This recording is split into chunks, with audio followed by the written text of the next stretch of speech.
Hello everyone, आप सभी का स्वागत है मेरे इस YouTube चैनल में।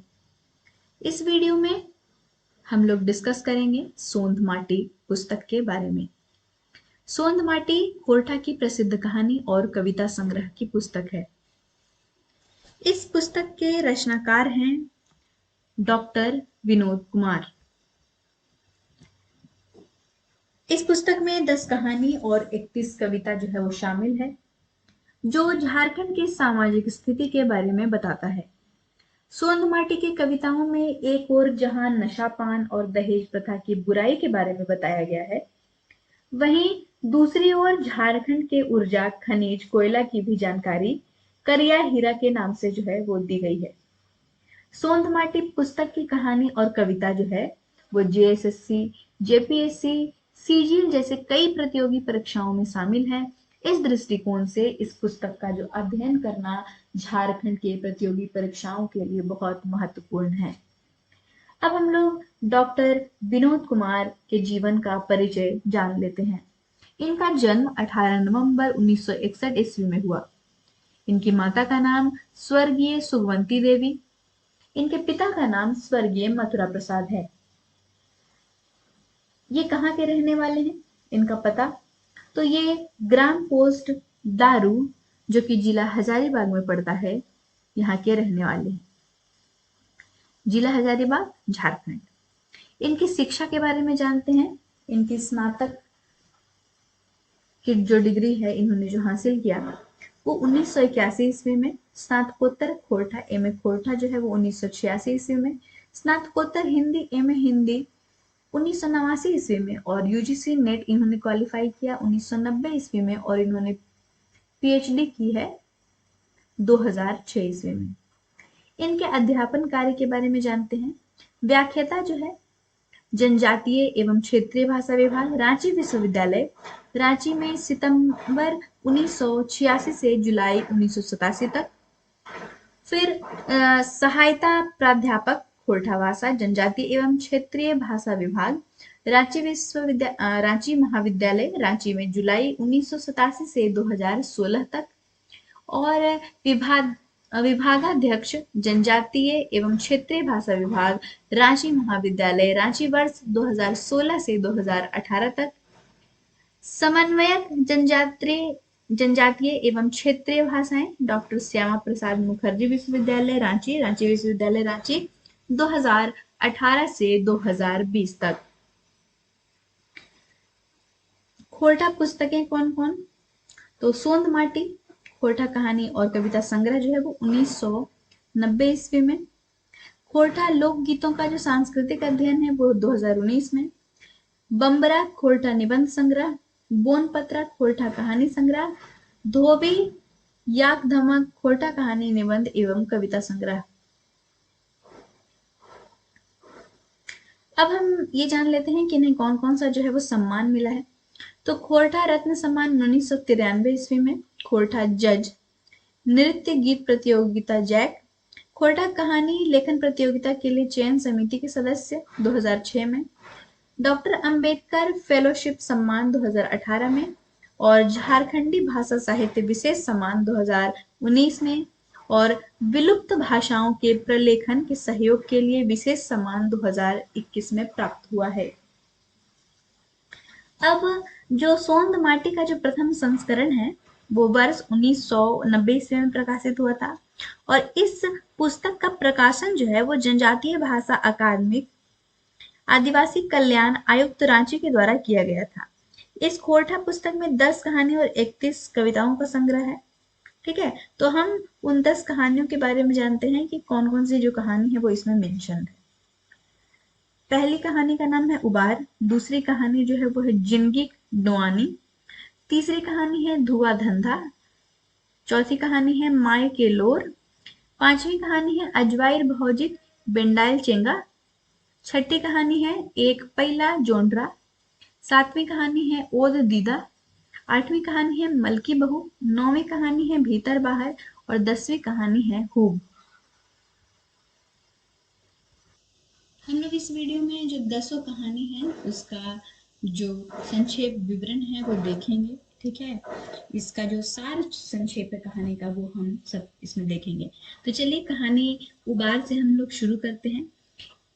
ठीक है, अर्थ क्या है? तो तारना, कल्याण करना। इसमें पात्र कौन कौन से हैं? तो झबरू, बिहारी झबरू का बेटा है। गणेश बाबू गांव का दबंग, महेश बाबू गांव का दबंग, बीरू साहूकार का बेटा। इस कहानी का जो सार संक्षेप है वो है कि यह जो कहानी है शिक्षा के महत्व को बताती है। झबरू का बेटा पढ़कर इंस्पेक्टर बनता है और अपने परिवार को उधार लेता है। झबरू का जब बेटा बिहारी जन्म लेता है तब उसकी माँ खुश होकर उसे पुलिस इंस्पेक्टर बनने का सपना देखती है। झबरू अपने दिवंगत माँ की इच्छा पूरा करने के लिए बेटा बिहारी को खूब पढ़ाता है। हालांकि गांव के गणेश बाबू और महेश बाबू जैसे दुष्ट दबंगों से काफी मुश्किलों का सामना भी करना पड़ता है। बिहारी को पढ़ाने के लिए झबरू जो है वो फसल बेचता है, जमीन जायदाद तक बेचनी पड़ती है। आखिरकार जो झबरू का बेटा है वो बिहारी पुलिस इंस्पेक्टर बनकर अपनी दादी का सपना जो है वो पूरा करता है। हालांकि इस बीच झबरू बीमारी से मर जाता है, पर बिहारी पुलिस इंस्पेक्टर पर बन अपने खानदान को उबार देता है, अर्थात तार देता है। इस कहानी का जो सार संक्षेप था उबार का वो यही था। अब हम लोग आते हैं दूसरी कहानी के ऊपर। ये जो दूसरी कहानी है इसका नाम है जिनगिक डोंगआनी। जिनगिक डोंगआनी के बारे में जानते हैं। जिनगिक का अर्थ होता है जीवन और डोआनी का मतलब होता है रोना, तलाश करना। जीवन का रोना या जीवन की तलाश आप कह सकते हैं कि इसका मतलब है। पात्र कौन कौन से हैं? तो जंगली नामक युवक और जंगली की माँ इसके पात्र हैं। इस कहानी का जो सार संक्षेप है वो यह है कि यह जंगली नामक गरीब बेरोजगार युवक के इर्द गिर्द की कहानी है। इस कहानी में गरीबी और बेरोजगारी की दशा को जो है वो प्रदर्शित किया गया है। इसमें यह दिखाया गया है कि किस प्रकार गरीबी और बेरोजगारी जो है वो अपमान का कारण बनता है। बड़ी कठिनाइयों से जंगली को जंगली की माँ ने पाला पोसा था। पिता के निधन से टूअर यानी कि अनाथ जंगली को घर में भाइयों और भाभियों से ताना मिलता था। उम्र ढल रही थी, बाल पकने लगे थे, जिससे उसके सहपाठी बूढ़ा दादा कहकर उसे बुलाते थे। बहुत समय बीतने के बाद भी जंगली को नौकरी नहीं मिली। बुढ़ापा के कारण माँ का अंतिम समय भी आ गया था। अंत समय जानकर जंगली की माँ ने उसे 100 रुपया दिया और पान की गुमटी का बिजनेस का सुझाव देकर अंतिम सांस लेती है। इस कहानी का जो संक्षेप है वो यही था। अब हम लोग आते हैं तीसरी कहानी धुआं धंधा पर। इसके पात्र कौन कौन है? डॉक्टर नारायण, किसुन कंपाउंडर और भिखारी। इस कहानी का जो सार संक्षेप है वो यह है कि यह कहानी मानवीय संवेदना और भिखारियों के दशाओं पर आधारित है। इस कहानी में डॉक्टर नारायण, कंपाउंडर किसुन और भिखारियों के बीच की सामाजिक ताना बाना को जो है वो दिखाया गया है। इसमें आर्थिक विषम परिस्थितियों में भिखारियों की दशा तथा समाज के रवैया को प्रदर्शित किया गया है। डॉक्टर नारायण एक संवेदनशील डॉक्टर हैं। उनके दिल में गरीबों के प्रति काफी सहानुभूति रखती है। वे गरीबों की सेवा और सहयोग को अपना धर्म समझते हैं, जबकि उन्हीं का कंपाउंडर किसुन बड़ा ही खड़ूस है। क्लिनिक में आए गरीब भिखारियों के साथ जो है वो खराब व्यवहार करता है। अब हम लोग अगली कहानी डिस्कस करते हैं। चौथी कहानी जो है वो है माई के लोर। इसका अर्थ है माँ के आंसू। माई के लोर का मतलब होता है माँ के आंसू। इसमें पात्र है सुरजा, नरेना जो कि सुरजा का बेटा है, मंगरा गांव का एक मजदूर है और गिरजा बाबू जो कि गांव के जमींदार हैं। इस कहानी का जो सार संक्षेप है वो यह है, यह जो कहानी है वो मार्मिकता भरी है। एक गरीब परिवार की है जिसे गांव में ठीक ढंग से काम नहीं मिलता और वह बाहर जाकर काम करने की सोचता है। यह कहानी विस्थापन पर आधारित है। एक माँ के छलकती आंसू को दिखाया गया है। युवा सुरजा की जिंदगी गरीबी में बीत रही है। खजूर के छत वाली झोपड़ी में सूरज अपनी माँ, पत्नी और 1.5-2 साल के बेटा नरेना के साथ रह रहा था। सूरजा के बाप जमींदार गिरजा बाबू के यहाँ खेत में काम करते करते मर गया और गरीबी के कारण सूरजा की पढ़ाई भी नहीं हुई है। वह अपनी दशा सुधारना चाहता है। गांव के ही मंगरा को शहर जाकर मजदूरी कर पैसा कमाते और तरक्की करते देखा है। सूरजा भी जमींदार गिरजा बाबू के खेतों में काम करने से मना कर देता है और शहर जाकर पैसा कमाना चाहता है। सुरजा की जो माँ है, सुरजा को बाहर जाने से मना करती है। आखिरकार सुरजा अपनी पत्नी और बेटा नरेना के साथ माँ से विदा लेकर बाहर काम करने चल देता है। सुरजा की माँ जो है वो दहाड़ मारकर रोने लगती है। यही जो है वो इस कहानी का संक्षेप था। 5वीं कहानी है अजवायर भौजी बेंडाइल चेंगा। इसका अर्थ है अजवायर मतलब होता है निकम्मा, फालतू बैठे रहने वाला। बेंडाइल का मतलब होता है बिगड़ा हुआ, बिगड़ैल। चेंगा का मतलब होता है बच्चा, यानी कि निकम्मे भाभी के बिगड़ैल बच्चे के बारे में यहाँ पे बात हो रही है। इसके पात्र हैं कहानीकार स्वयं, कहानीकार का भाई, कहानीकार की भाभी और कहानीकार का भतीजा जिसका नाम है टुकना। इस कहानी का सार संक्षेप यह है कि लेखक ने स्वयं पर लिखी। रिश्ते के निकम्मे भाभी अपने बच्चों को लावारिस स्थिति में छोड़ देती है। लेखक शिक्षा को बताता है। कहानीकार के रिश्ते में जो है वो कहानीकार के रिश्ते के भाई जो है वो मैट्रिक पास करने के बाद कोर्ट में पेशकार की नौकरी करता है। उसकी पत्नी जो है वो एक बिगड़ैल औरत है जो 10 बच्चों की माँ है, पर बच्चों को सही परवरिश नहीं दे पाती है। अपने शौक, मौज, मस्ती के कारण वह बच्चों को जो है वो लावारिस रूप में छोड़ देती है। चिलचिलाती धूप में भी उनके बच्चे आम के बगीचे में आम चुनने के लिए जाते हैं, मछली मारने के लिए भटकते रहते हैं। बच्चों के द्वारा लाए गए आम और मछली खाकर कहानीकार की जो भाभी हैं वो बड़ा खुश होती हैं, पर वह यह नहीं समझती कि बच्चों को पढ़ाई कराना कितना जरूरी है। पढ़ाई कर कहानीकार जब शहर से गांव पहुंचते हैं तो यह सब देखकर काफी नाराज होते हैं। वह भाभी को समझाते हैं और कहते हैं कि देश और दुनिया में शिक्षा का क्या महत्व है। उनकी भाभी को जो है वो गलतियों का एहसास होता है और वह रोने लगती हैं। अंततः क्या होता है, जो कहानीकार हैं वह बच्चों को स्कूल में नाम लिखाने के लिए कहती हैं उनकी भाभी। ये जो कहानी है इसका जो संक्षेप विवरण था वो यही था। अब हम लोग अगली कहानी देखते हैं। छठी कहानी है दू पैला जोंड्रा। दू का मतलब दो, पैला का मतलब अनाज मापने का छोटा बर्तन और जोंड्रा का मतलब होता है मकई, मोटा अनाज। दो पैला मकई इसका अर्थ हुआ। इसके पात्र हैं किसना, किसनाक माई यानी कि किसना की माँ, किसनाक बाप यानी कि किसना के पापा, नरेना और कन्हैया बाबू।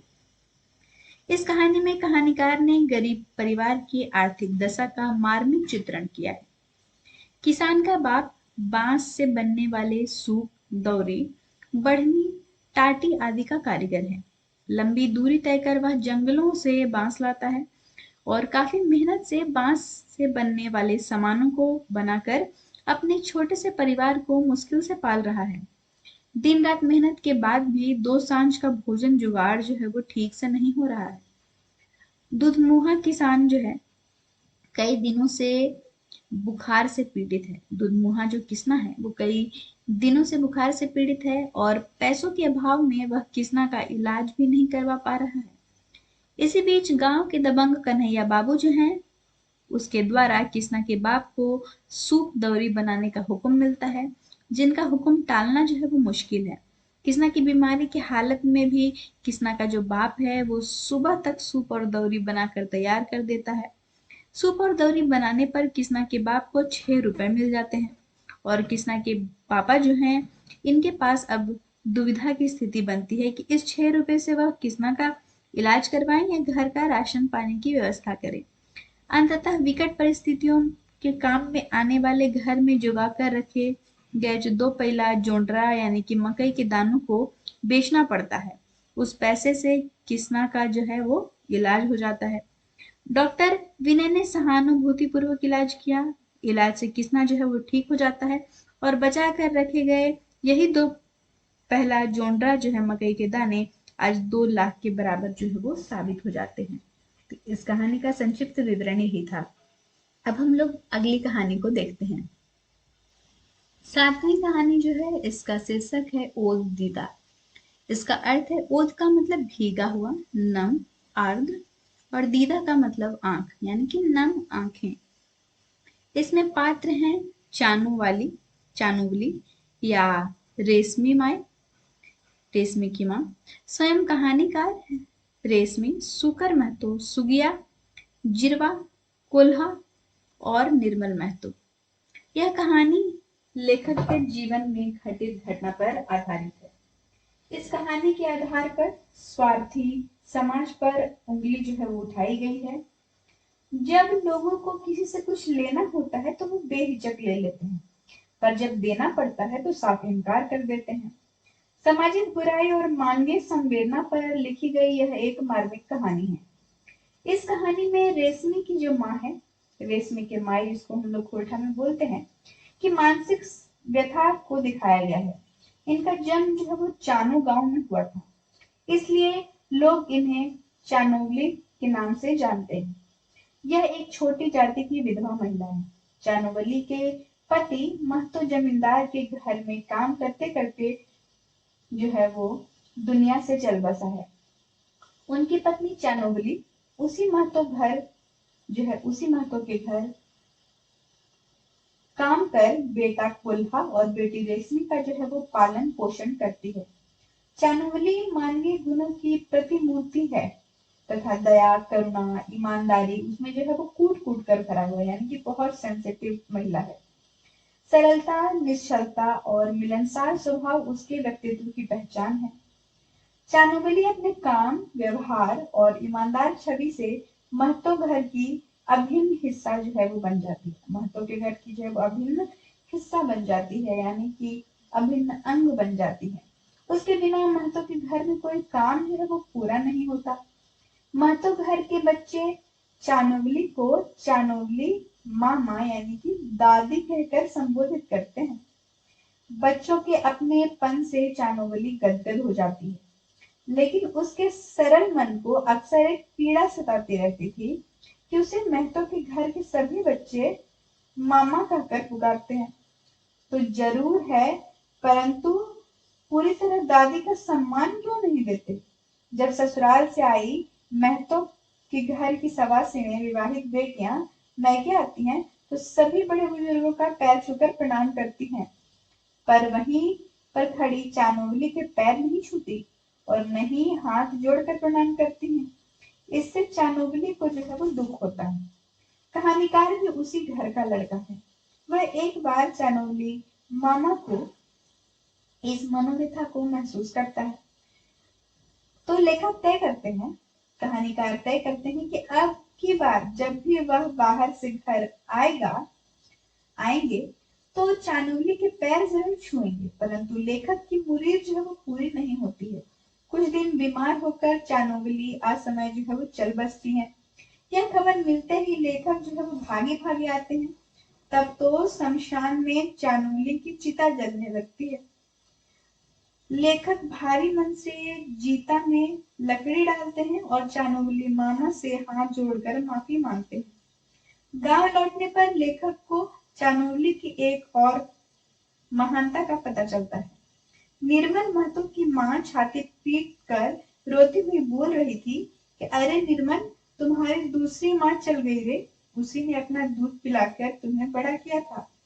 यह सुनकर लेखक के मन में सवाल उठता है कि यह समाज कितना पाखंडी है। दूध पिलाते समय चानोवली की जाति आड़े नहीं आई, पर सम्मान देने पर वह अछूत क्यों हो जाती है। चानोवली के गुणों को याद कर लेखक समेत सभी लोगों की आंखें नम हो जाती हैं और इसी को इसमें ओद दीदा कहा गया है, यानी कि नम आंखें। यह जो कहानी है इसका संक्षेप विवरण यही समाप्त होता है। अब हम लोग आते हैं अगली कहानी पर। 8वीं कहानी जो है इसका शीर्षक है मलकी बहू। इसमें पात्र कौन कौन से हैं, तो इसमें पात्र हैं मलकी, बिसुन जो कि मलकी का पति है, दयाल बाबू जो कि मलकी के पिता हैं, इस कहानी का जो सार संक्षेप है वो यह है कि यह जो कहानी है वो सामाजिक बुराई दहेज प्रथा की त्रासदी पर आधारित एक मार्मिक कहानी है। दयाल बाबू जो है वो बोकारो में नौकरी करते हैं। वहीं पर एक दिन एक्सचेंज में नाम लिखवाने आए बिसुन नामक स्नातक पास युवक से होती है, जो संजोग से स्वजातीय है, यानी कि सेम जाति के हैं और खाते पीते परिवार से संबंधित है। दयाल बाबू बिसुन के मृदु व्यवहार से जो है वो खुश होकर अपनी इकलौती बेटी मलकी के लिए पसंद कर लेते हैं। उसके बाद धूमधाम से मलकी की शादी जो है वो बिसुन से हो जाती है। बारातियों के आवभगत में दयाल बाबू ने कोई कमी नहीं की थी। उन्होंने पर्याप्त दान दहेज भी किया था। पर गछे हुए सामानों में एक फटफटिया गाड़ी यानी कि मोटरसाइकिल थी, जो बाकी रह गई थी। मोटरसाइकिल को लेकर मलकी के ससुराल वाले उसे रोज ताना देते थे। बिसुन भी उसके बदले पैसे के लिए दबाव डालने लगा था। उसका ससुराल से कई बार झगड़ा भी हो चुका था। मलकी के जो पिता दयाल बाबू हैं, अभी बाकी दहेज यानी कि मोटरसाइकिल देने के लिए समर्थ नहीं थे और वे पुराने ख्याल के हैं। बेटी को हर हाल में ससुराल में रहने की हिदायत देते हैं। सुशील, गुणवती मलकी कुछ दिनों बाद ही बिसुन के परिवार के लिए आंख का कांटा बन गई थी। उसको हर तरह से प्रताड़ित किया जा रहा था। खाने पीने की कमी और मारपीट के चलते उसका गर्भपात हो जाता है। अब तो उसकी सास जो है उसे बांझ भी बुलाने लगती है। उसका जीवन जो है वो नर्क जैसा हो गया था। इसी बीच चुपके से रोहतास में बिसुन का दूसरा विवाह करा दिया जाता है। बिसुन के दूसरे विवाह के बाद मलकी की जो स्थिति है वो और भी बद से बदतर हो जाती है। इस कहानी का जो संक्षेप विवरण है वो यही था। अब हम लोग देखते हैं अगली कहानी। 9वीं कहानी का शीर्षक है भीतर बाहर। इसके पात्र हैं कहानीकार स्वयं, शेरजुआ जिसका नाम है सिराज। इबादत खां जो है वो शेरजुआ के पिता हैं, सिराज के पिता हैं। झारखंड में हमेशा कुछ नामों के आगे आ जो है या वा जो है वो लगा दिया जाता है। तो सिराज जो है उसके पिता हैं इबादत खां, शेरजुआ जिसको भी बोलते हैं। इस कहानी का जो संक्षेप है वो यह है कि इस कहानीकार ने अपने जीवन में घटी एक घटना के आधार पर इसे लिखा है और जो सांप्रदायिक सौहार्द की मिसाल पर आधारित है।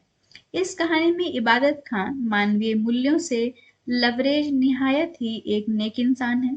वे बिना किसी जाति धर्म भेदभाव के हर इंसान की मदद के लिए तैयार रहते हैं। अपनी मेहनत की बदौलत उन्होंने टैक्सी गाड़ी खरीदी है जो गांव से किसी भी बीमार व्यक्ति को अस्पताल ले जाने के लिए उपलब्ध रहती है। इबादत खां और कहानीकार के पिता जो है वो सहिया हैं। यहाँ पे एक सहिया मतलब वो होता है जिसको भी हम लोग दोस्त बोल सकते हैं। इस कारण दोनों परिवारों के सदस्य एक दूसरे के घर आते जाते रहते हैं। पर्व त्योहारों में दोनों परिवार जो है वो एक दूसरे को पाक पकवान की लेन देन करते रहते हैं। गांव में सांप्रदायिक सौहार्द जो है वो बना हुआ है। हिंदू मुस्लिम एक दूसरे के पर्व और त्योहार में शामिल होते हैं। लोगों का भीतर बाहर एक सम्मान है। शेरजुआ यानी कि सिराज जो है वो इबादत खां का इकलौता पुत्र है। सिराज भी पिता की तरह मिलनसार और मृदुभाषी है। वह भी हर कोई की मदद के लिए जो है वो हमेशा तैयार रहता है। एक बार गांव के लड़के फुटबॉल मैच खेलने पड़ोस के गांव अमृत नगर जाते हैं। उधर निकट के शहरों में सांप्रदायिक सौहार्द जो है वो बिगड़ा हुआ है। इसके बावजूद मैच खेला जाता है। खेल के दौरान रोहित नाम के खिलाड़ी को चोट लग जाती है और उसे अस्पताल ले जाना जरूरी होता है।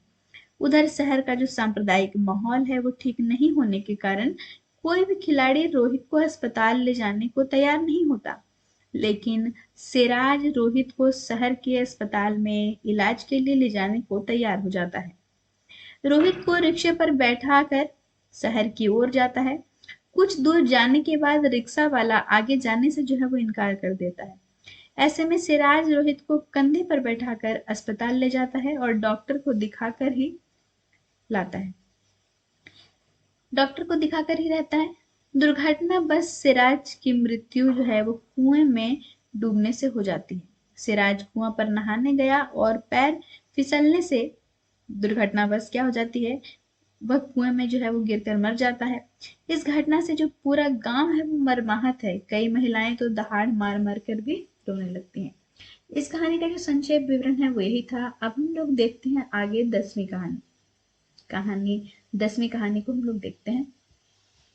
इस कहानी का शीर्षक है हु, जिसका अर्थ है सामर्थ्य या क्षमता। इसके पात्र हैं दामोदर जो गांव का गरीब लड़का है, गुनेसर बाबू जो कि गांव के जमींदार हैं। इस कहानी का जो सार संक्षेप है वो यह है कि खूब एक निर्धन छात्र दामोदर के दृढ़ इच्छा शक्ति और उत्साह के बल पर सफलता की कहानी है और समाज में फैला कुरीति जात पात को जो मिटाने का है वो संदेश है। दामोदर एक गरीब मजदूर का बेटा है। दामोदर 7 भाइयों में सबसे छोटा है। उसके सभी भाई काम करने के लिए जो है वो शहर चले जाते हैं। उसके पिता गांव के जमींदार गुनेसर बाबू के यहाँ काम करते करते जो है वो मर गए हैं और दामोदर अपने पिता के मरने के बाद वह जमींदार गुनेसर बाबू के यहाँ 10 रुपए रोजाना के अनुसार काम करता है। दामोदर को जो पढ़ने लिखने की इच्छा बड़ी थी, वह काम के बाद भी पढ़ लेता था। इसी तरह वह मैट्रिक की जो परीक्षा है वो पास कर गया। इसके बाद वह कॉलेज में नाम लिखवाता है जहां उसे छात्रवृत्ति मिलती है, यानी कि स्कॉलरशिप मिलती है, जिससे वह आगे की पढ़ाई जो है वो जारी रखता है। एक दिन दामोदर जो है वो कॉलेज जाने के लिए तैयार हो रहा था कि जमींदार गुनेसर बाबू का बुलावा आ जाता है। दामोदर के नहीं जाने पर गुनेसर बाबू खुद उसके घर पहुंच जाते हैं और उसे हल जोतने के लिए कहते हैं, परंतु दामोदर पढ़ाई के लिए कॉलेज जाने की बात कहता है। इस बात को सुनकर गुनेसर बाबू जो है वो आग बबूला हो जाते हैं, गुस्सा हो जाते हैं। तो दामोदर जो है उसको बड़ी खरी खोटी सुनाते हैं, जाति सूचक गाली गलौज करते हैं, जिससे दामोदर को गहरा आघात लगता है, उसको बहुत चोट पहुंचती है। अंततः दामोदर गुनेसर बाबू को मना करते हुए कॉलेज में पढ़ाई करने हजारीबाग चला जाता है। दामोदर हजारीबाग पहुंचकर पढ़ाई के साथ साथ रिक्शा भी चलाता है, जिससे उसका खर्चा पानी का इंतजाम हो जाता है। लगन और कड़ी मेहनत से दामोदर जो है वो बीए ऑनर्स की परीक्षा प्रथम श्रेणी से पास कर लेता है। बाद में वह प्रतियोगी परीक्षा पास कर दरोगा यानी कि पुलिस इंस्पेक्टर बन जाता है, दरोगा बन जाता है, एसआई बन जाता है। उसकी पोस्टिंग जो है वो धनबाद शहर में होती है। परिस्थितियां किस प्रकार बदलती हैं इस कहानी में पता चलता है। गांव के जमींदार गुनेसर बाबू अपने परिवार के संग गंगा सागर तीर्थ यात्रा पर जाते हैं। गंगा सागर से वापसी के दौरान धनबाद में उनकी बीमार माँ जो है वो बीमार हो जाती है। डॉक्टर से दिखाने के बाद अस्पताल में भर्ती करना पड़ा तो 4 दिन में ही 4,000 खर्च हो गया। डॉक्टर ने बताया कि पेट का ऑपरेशन करना होगा, नहीं तो जान बचाना जो है वो मुश्किल है। इस ऑपरेशन में और 5,000 खर्च की बात जो है वो डॉक्टर ने बताई। ऐसे में तुरंत इतना पैसा कहाँ से व्यवस्था हो सकता था, यह सोचकर गुनेसर बाबू का जो है वो माथा चकरा रहा था कि दादा दादा कहते कहते दामोदर पहुंच जाता है। दामोदर ने सारी बातें जानने के बाद रुपया व्यवस्था कराकर जो है वो ऑपरेशन भी करवाया। ऑपरेशन सफल रहा और उनकी माँ ठीक हो गई। इसी बीच दामोदर जो है वो गुनेसर बाबू के परिवार को अपने यहाँ ले जाता है और अच्छे से खातिरदारी करता है। दामोदर के ऐन मौके पर सहायता और खातिरदारी से गुनेसर बाबू एकदम बदल गए। गांव पहुंचकर गुनेसर बाबू अपनी मानसिकता पर बहुत अफसोस करते हैं।